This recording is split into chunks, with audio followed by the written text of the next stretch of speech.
Welcome to our channel Hindu devotional practice Hanuman Gayatri Mantra.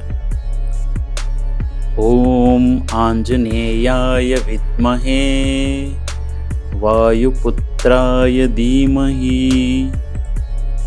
Tanno Hanumat Prachodayat. ಮಂತ್ರದಾರ್ಥ: ಓಂ ಪರಮಾತ್ಮನ ಸಂಕೇತ ಆಂಜನೇಯಾಯ ವಿದ್ಮಹೆ, ಅಂಜನೀ ದೇವಿಯ ಮಗನಾದ ಹನುಮಂತನನ್ನು ಸ್ಮರಿಸುತ್ತಾ, ವಾಯುಪುತ್ರಾಯ ಧೀಮಹಿ, ವಾಯುವಿನ ಮಗನಾದ ಹನುಮಂತನನ್ನು ಧ್ಯಾನಿಸೋಣ. ತನ್ನೋ ಹನುಮತ್ ಪ್ರಚೋದಯಾತ್, ಹೇ ರಾಮಭಕ್ತ ಹನುಮಂತ, ನಮ್ಮ ಬುದ್ಧಿಯನ್ನು ಜ್ಞಾನದ ಕಡೆಗೆ ಪ್ರೇರೇಪಿಸಲು ಸಹಾಯ ಮಾಡು ಎಂದು ಈ ಮಂತ್ರದ ಅರ್ಥ. ಆಂಜನೇಯಾಯ ವಿದ್ಮಹೆ ವಾಯುಪುತ್ರಾಯ ಧೀಮಹಿ ತನ್ನೋ ಹನುಮತ್ ಪ್ರಚೋದಯಾತ್. Thanks for watching. ಲೈಕ್ ಮಾಡಿ, ಶೇರ್ ಮಾಡಿ, ಇನ್ನೂ ಹೆಚ್ಚು ವಿಡಿಯೋಗಳಿಗೆ ಸಬ್ಸ್ಕ್ರೈಬ್ ಮಾಡಿ. ಜೈ ಶ್ರೀರಾಮ್.